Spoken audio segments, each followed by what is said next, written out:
Okay.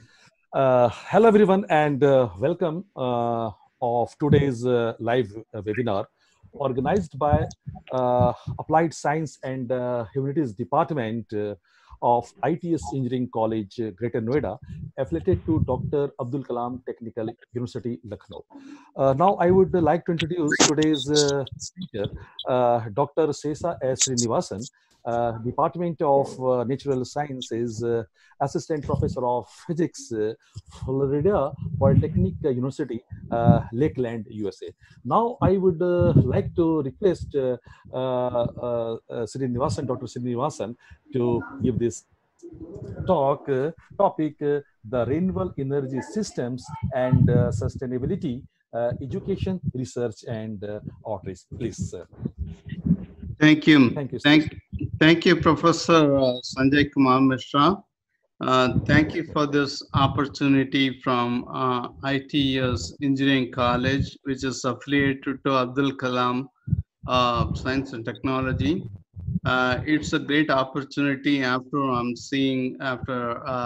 many years I associated with the Dr. Sanjay Kumar Mishra when we were doing PhD together at Banaras Hindu University. Today's discussion is about introduction. Those who are not speaking, can you please mute yourself so that it will allow me to speak, and then I will open up for questions at the end of the session.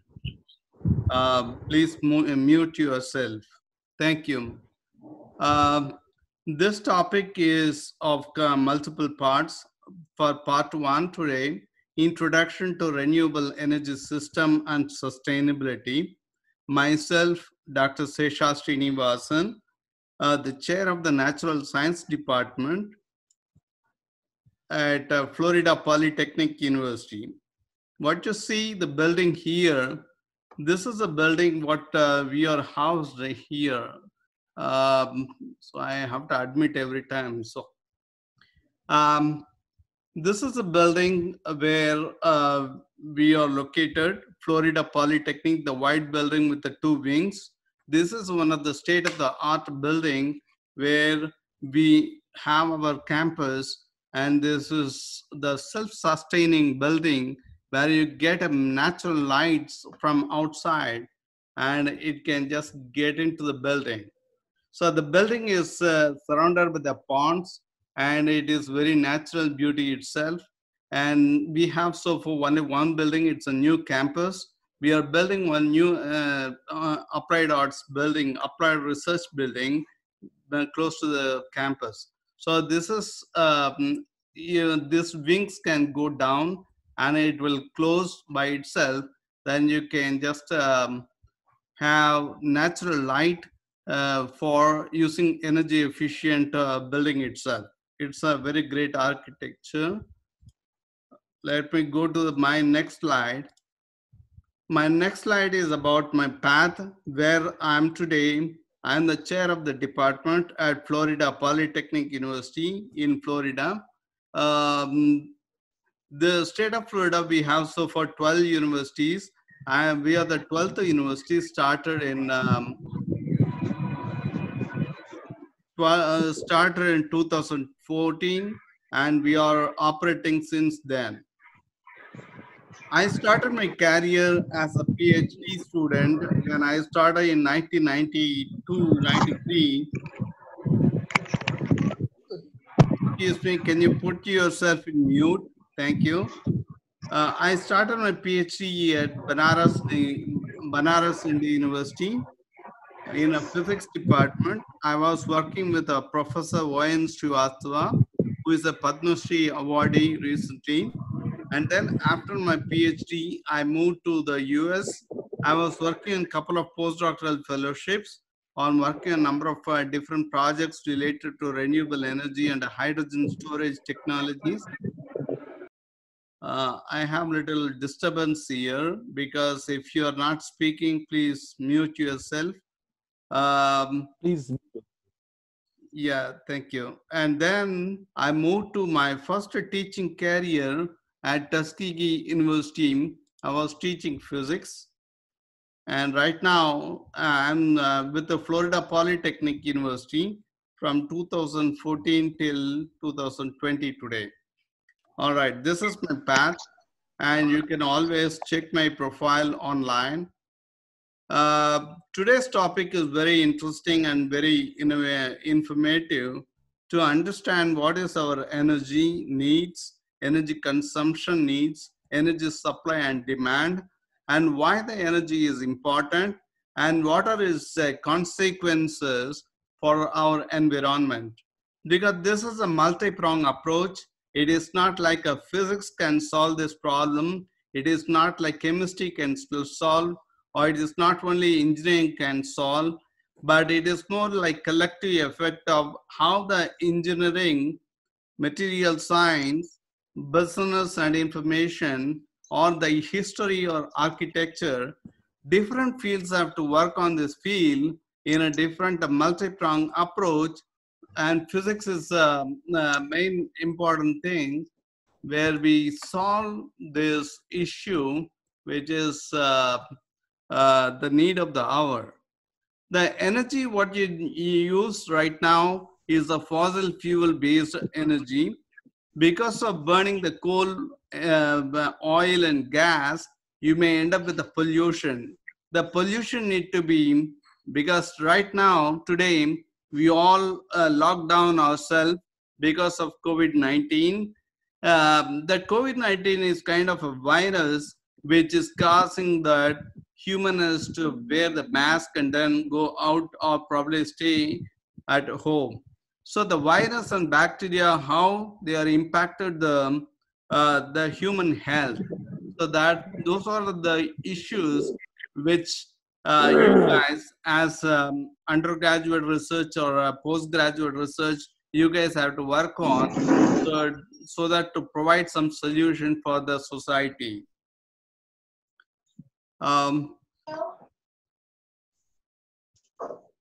All right, so today let's talk about the renewable energy, because we all know that energy is coming from the fossil fuels like coal, oil, natural gas, but those fossil fuels burning, we end up with some polluted gases, or what we call global warming gases like carbon dioxide, carbon monoxide.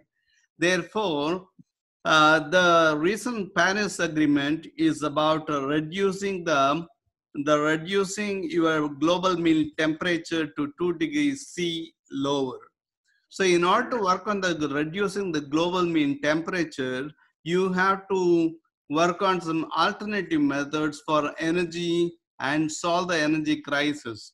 The renewable energy sources right now in the world, up to 80% of the energy is coming from the fossil fuels, whereas 18 to 20% of the energy is coming from the renewable energies. When I say renewable energies, the energies which are coming from the sources which are exhaustive, abundant, and then probably you can recycle, or probably we can renew the energy, like a solar. Sunlight is very abundant, wind energy, wind is abundant, and other sources like a hydroelectric or the hydrogen. Hydrogen is plenty of thing available in water. Then we can use the hydrogen from water and use it for burning like a coal or gasoline. All right.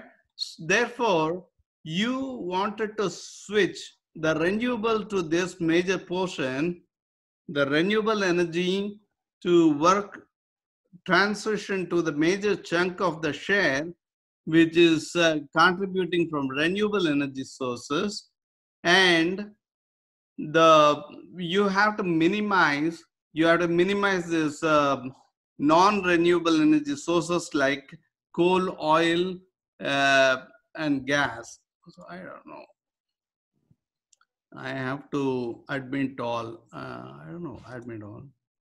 Okay, because every time I have to admit the students into this, I'm doing that. So you wanted to increase the capacity of renewable energy to up to 60% or 65% to meet the recent Paris Agreement. Okay. in different dimensions. As a physicist, we know that we always look at that problem in different dimensions. In order to work on the renewable energy, there are a number of numbers and statistics we can take it and see that where we are right now.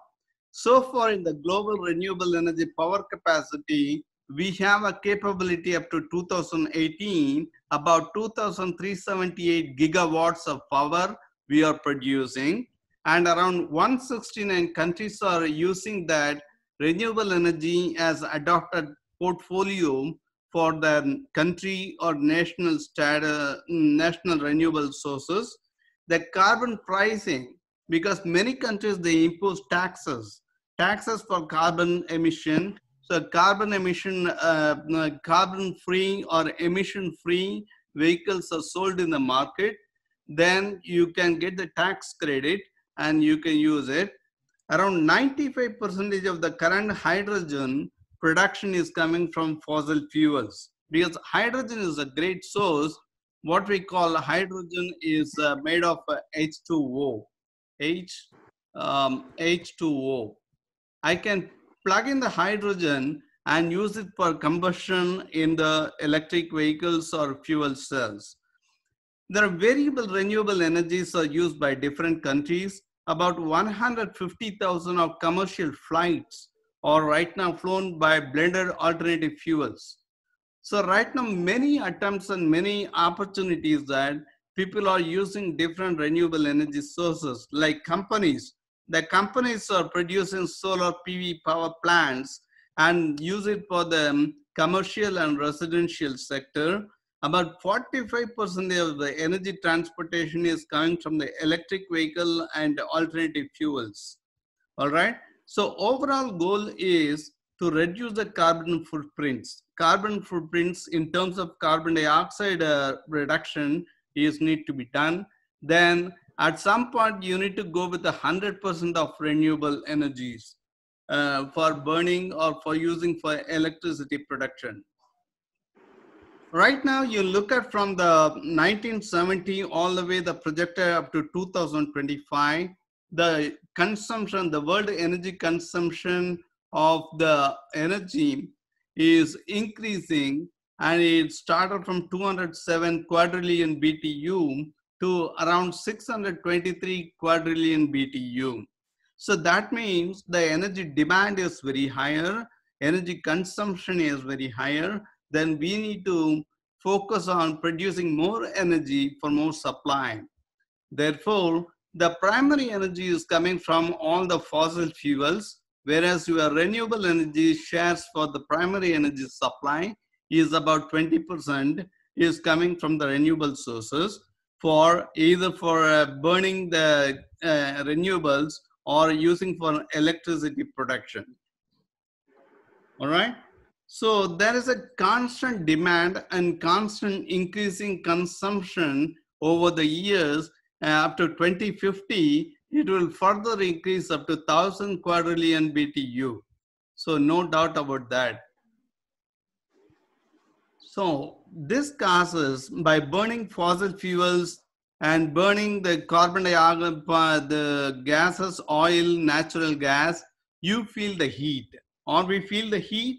The heat is such a thing that you cannot feel in a day or two. This is about 1,000 years. If you can just plot a graph 1,000 years and see how much is a global mean temperature increase, that tells that there is a global mean temperature increase.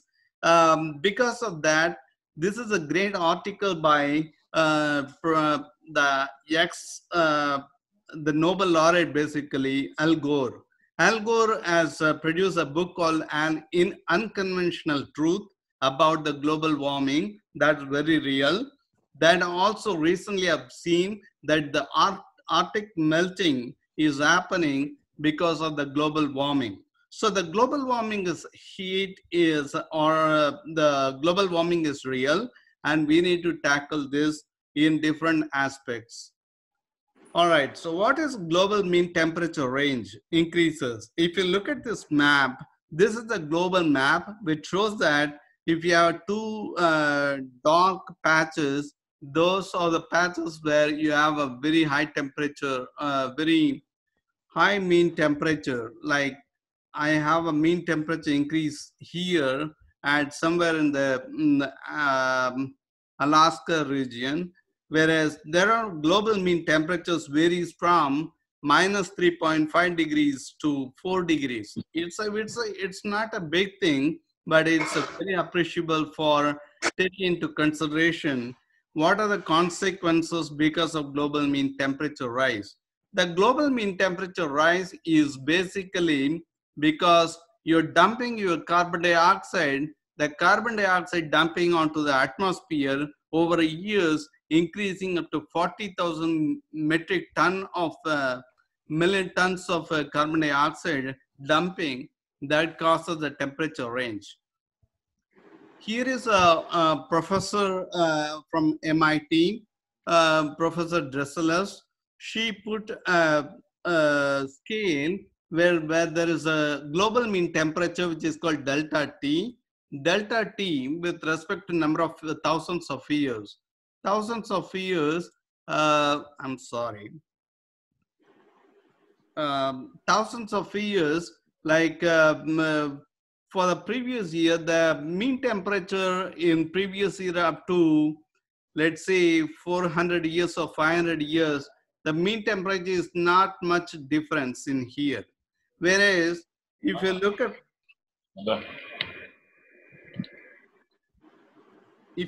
the graph at the bottom, from 1,000 years to 2,000 years, the temperature rise from 0.5 to 1.5 or 1 degrees. About half a degree temperature rise causes a global warming. That's very, very dangerous for our Earth, planet Earth. So we need to work on towards that. All right. So what is the cause of effect of global warming? This is a map of what we show. It's a very fragile Florida, state of Florida. What you see the map here is where I'm living for many years now. I have to, okay. A bit tall. All right. So this Florida map, what you see, it's a very fragile and which is very covered by Atlantic Ocean. I'm sorry that every time I have to admit people, that makes distraction. Oh man. The state of Florida where I'm located or we are located in this area, Central Florida, okay? The Florida is prone for hurricanes. Number of hurricanes every year, every June, July, August, we get number of hurricanes. The hurricanes are because of the cause of global warming. So the cause of global warming that makes the hurricanes lined up. Let me admit again. All right. So when I compare the hurricane for the, this is a United States where we are close to this state of Florida is at the tail end. During the 1994 and 2004, there were the global warming is not much. We started getting the blue lines. Those are the number of hurricanes which is hitting the Florida coast. But over a time, because of the global warming or the carbon dioxide emissions, the number of hurricanes are lined up. It's highly dense. What you see here is compared to the 2004 and now these are the different time where the hurricanes are cause of the global warming. The other thing is about ozone depletion. The ozone, which covers our Earth, is protecting our human being with the ultraviolet radiation. Because sunlight has got ultraviolet radiation, UV radiation. The ozone layer is protecting all of us from the UV radiation. But recently, the NASA, they produced a satellite image that shows that the ozone is depleting. There's a hole in the ozone which causes because of the global warming. Therefore, but now I heard that because of a lockdown, vehicles outside, so that the Arctic and Antarctic, the ozone is healing by itself. So the ozone is the main causes because of your global warming. Okay, therefore that now we are in danger because all the hitting on your skin cancer and many other health defects. All right, so let's move on to the next one.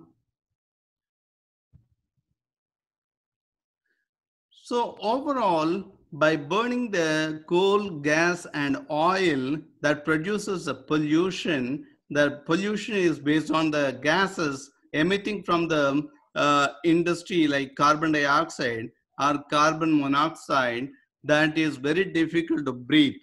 Right now, we are wearing our mask because of the COVID-19 virus.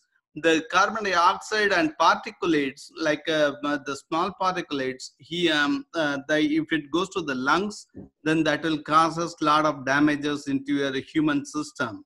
Therefore, the air pollution is very strong.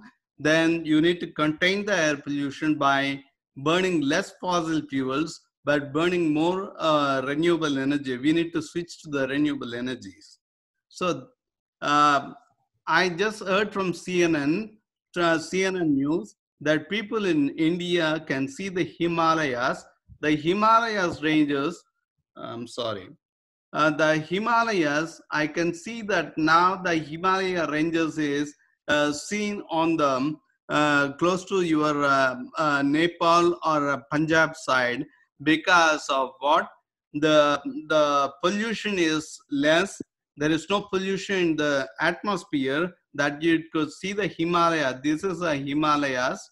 That's a one direct effect of a lockdown because of the lockdown. The transportation sector is very less on the roads, and we are not burning our coal, and we are not burning our gasoline. That makes that the air is now free from pollution. So that shows that we go for renewable energy. Okay, so right now, all right. So the next thing is about, I have the renewable energy. What are the options? We have many options, like solar energy, the solar from the photovoltaics. You can use the hydroelectric.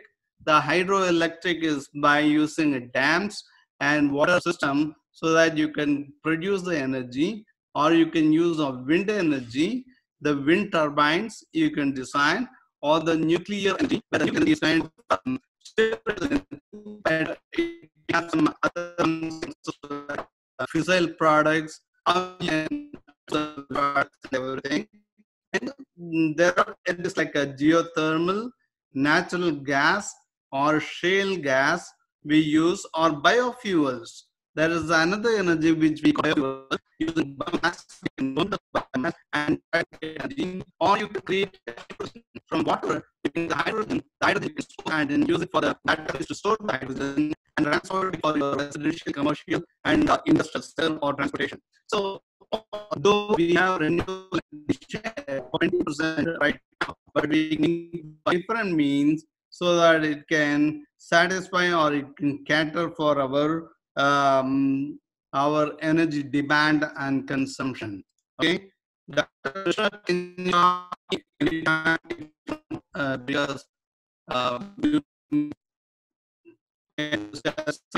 is okay. Further now, future energy production.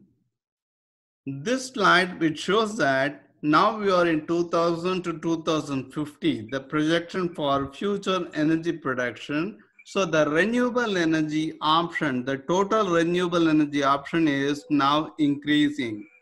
Like let's start 500 to 1000 joules, joules per area, or you can use the energy savings. Energy savings is up to this. So I would say the burning of coal, oil, and gas is going down, but the renewable energy is going up because we have the many of the countries, they are switching to solar energy for the house electrifying or using biomass or other form of energies, so that the share of the renewable energy is increasing, and it keeps on increasing up to 2050, so that we can solve the big crisis like global energy effects. All right. So what are the options of renewable energy sources? The the first and foremost energy demand energy served from the direct conversion of sunlight into electricity by solar photovoltaics. Solar photovoltaics is made of the P-type silicon semiconductor and N-type silicon semiconductor, which is junction by the junction to form a PN junction, so that you can create a solar PV photovoltaic, and the sunlight hit on this solar photovoltaic, there is an electron and a hole combination or electron hole generation. The electron who goes to the circuit and produce the electricity. So this is a direct conversion of electricity. Like from the light energy, you can convert it to electrons. The electrons drive the electricity that can go into your smart grids. The solar PV market has extensively increased. The solar PV market is right now still China is the leader in making the solar PV cells.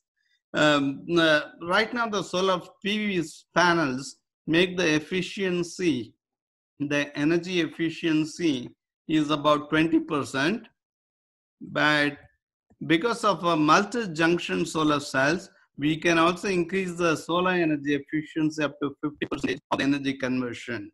Okay, the global capacity of the solar PV for energy consumption, supply and demand is about 512 gigawatts in 2018 as of current, the energy production worldwide.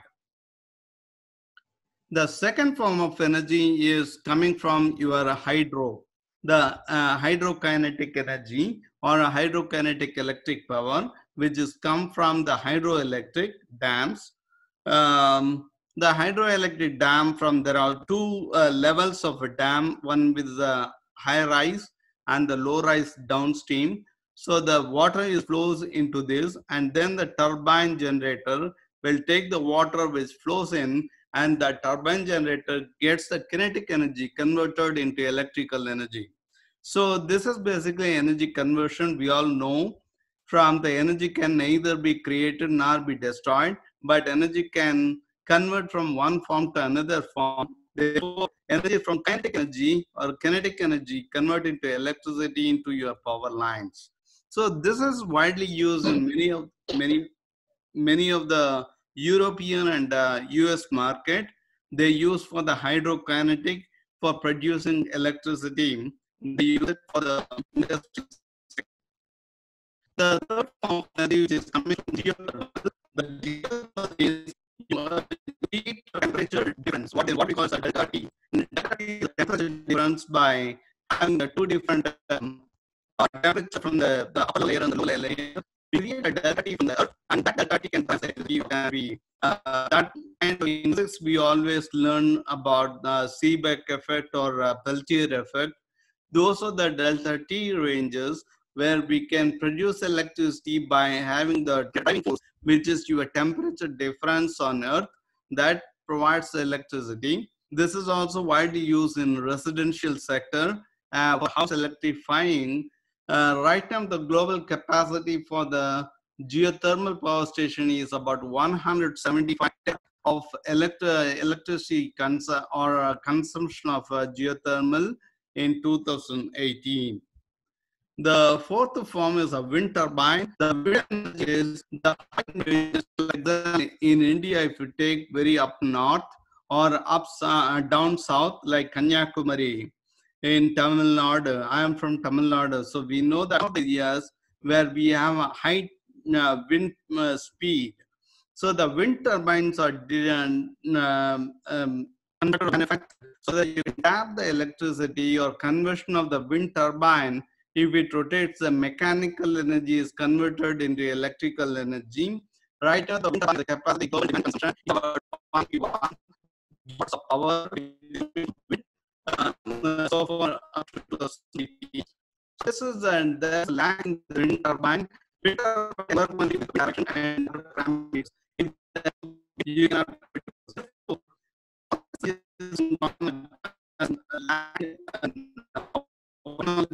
because either it be a solar energy or turbine. If there is no sun, if there is no sun, you're producing electricity. That's the same thing. Wind, there's no wind, then that's electricity. So you need to have the sun, the wind should be renewable. But what happens if sun is not wind? You can still use the medium for storage. You can store the sun energy as a heat energy, or the wind energy as a mechanical energy and store it, and then you can use it for your other initiatives. All right. So how we can store energy? How we can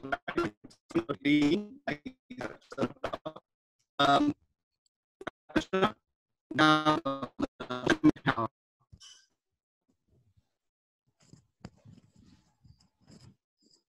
5 minutes. Yeah. 3 minutes, maximum 3 minutes, sir. All right. So I will continue this my lecture. 2 minutes, sir. Okay. I will continue this my lecture in the next part. But so far, I want to tell that there is another one way you can use your solar thermal power. Like solar energy can be concentrated in a trough, parabolic trough, and then use that solar energy, heat energy that drives your liquid, which is hot. Then you can use the steam produced by the steam turbine and use that steam turbine to produce electricity for running a turbine into generate electricity. So there are various ways of producing electricity. This is so-called concentrated electric power. So I wanted to continue, but I want to stop it here. We can also use for solar hot water produced by using PV that converted the electricity to heat. The heat is flow into the liquid to heat the steamer. Then that produces hot water and cold water here with the solar hot water. So there are a number of ways to produce. One is bioenergy. You can use a biomass, which is a biomass which is available from your forest or any of the unused lands, and use that biomass to produce biofuels. The biofuels can then convert either into fuel cells, or you can use directly as a liquid into your gasoline replacement, so that you can use either for transportation or electricity generation. So with this, I would like to stop it here and then take any questions, and we can continue our discussion in the next part. Thank you. On 14th May, sir. On 14th May, yeah. Okay. At the same time at 4 p.m. Any query, sir? Any question regarding this topic, renewable energy system and sustainability? Any question? Any query? Any question from participants? No. All right. Lecture delivered by Dr. Srinivasan is excellent. And as all good things come to an end in life, so is the live webinar.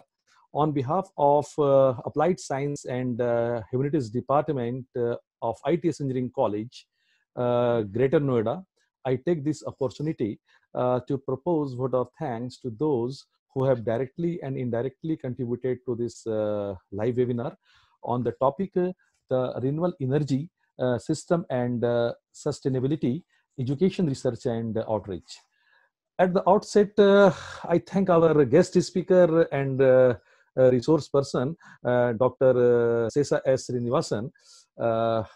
We are really enlightened. We are thankful to. Time is not here. We are thankful to our honorable Vice Chairman, Mr. Sohil Chadda, sir. Secretary, Mr. B.K. Arora, sir. Executive Director, Professor Vikas Singh, sir. Director, Professor Sanjay Yadav, sir. Dean, Professor Gagan Deep Arora, sir.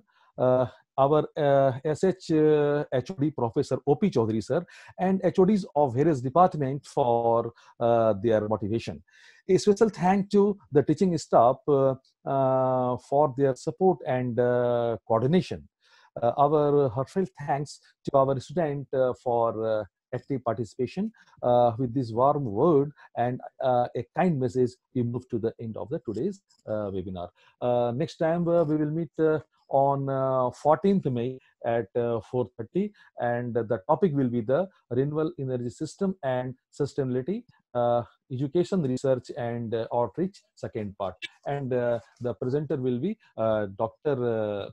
Sesa S. Srinivasan, sir. Thank you, sir. Thank you. Thank you. Thank you. And if I get the video, I can share it with you. So sir, that please you will send me video, sir, because I have no option, sir. Sure. And on my email ID, and I will send to all my faculty and students. Sure. Okay, sir. Thank and you. We will meet on 14th. Thank you. Thank you, Srinivasan ji. Thank you. Thank you. Thank you. Namaskar. Namaskar. Namaskar. Thank you very much. Namaskar.